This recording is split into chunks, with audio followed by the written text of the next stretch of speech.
Saya melanjutkan penjelasan terkait tadi real time capturing dari Pak Jack Mo ya. Jadi saya kan lebih mengenalkan Mesh Pro itu apa. Mesh Pro ini adalah software untuk capture performance dari mesin di pabrik gitu. Mesh Pro ini dari Cleo teknologi dari Amerika.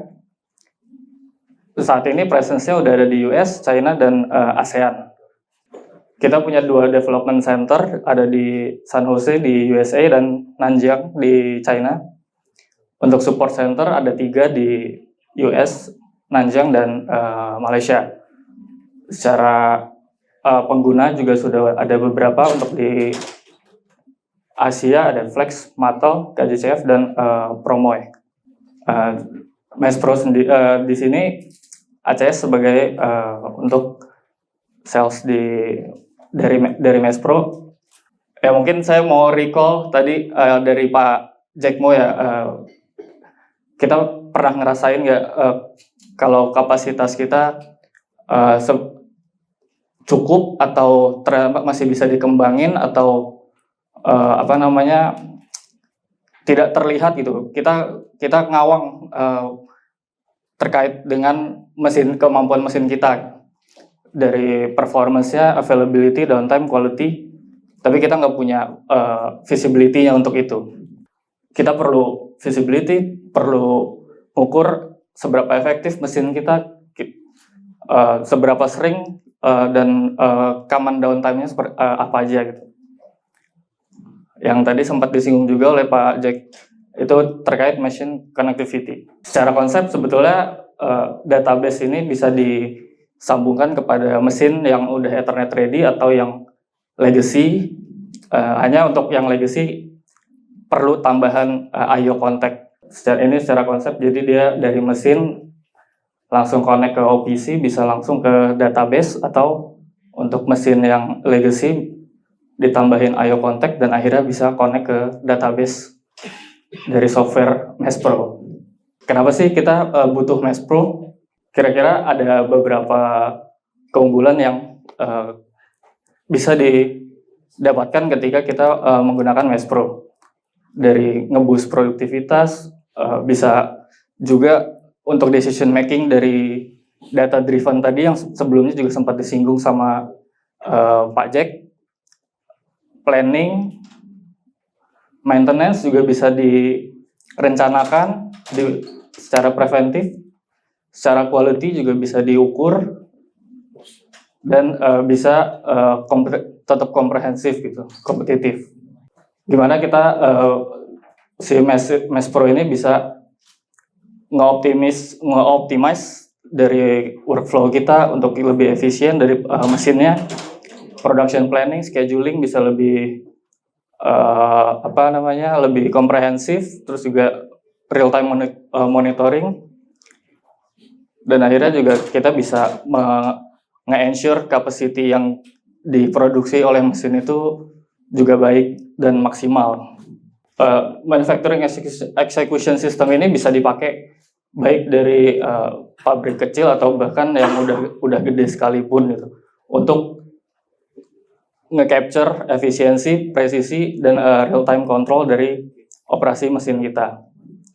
Dengan visualisasi yang gambarnya juga tadi udah sempat muncul dari presentasi Pak Jack untuk dashboardnya. Dan selanjutnya mungkin saya akan lebih dalam untuk terkait kepada feature dari Mesh Pro ini. Yang pertama, visual production layout-nya.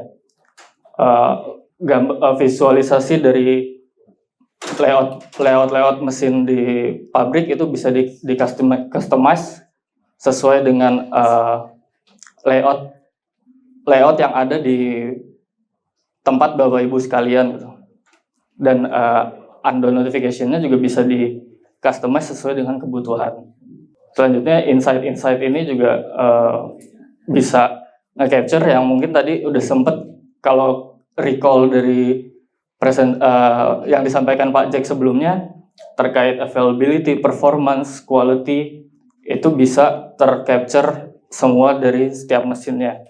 Untuk planning juga bisa dilakukan lewat software ini.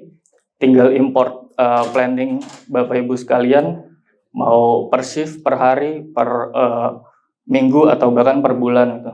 Dan untuk maintenance juga tadi udah sempat kesinggung sama saya, untuk maintenance-nya di planning atau bahkan mungkin maintenance dadakan yang tiba-tiba muncul juga bisa tercapture di sini, bahkan dengan sampai nge-upload bukti-bukti dari maintenance yang dilakukan. Selanjutnya yang analisis ya dari real time ini, dan dari dashboard yang tadi sudah sempat muncul, sudah sempat terlihat, bisa dilihat top 5 defect-nya apa, top 5 flow cycle-nya, dan top 5 down machine-nya, yang mungkin nanti bisa juga data ini ditarik untuk decision making Bapak Ibu sekalian.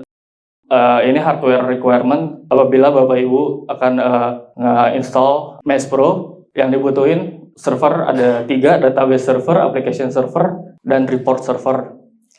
Tapi mungkin Bapak Ibu merasa kayaknya 3 terlalu banyak gitu untuk diadakan servernya.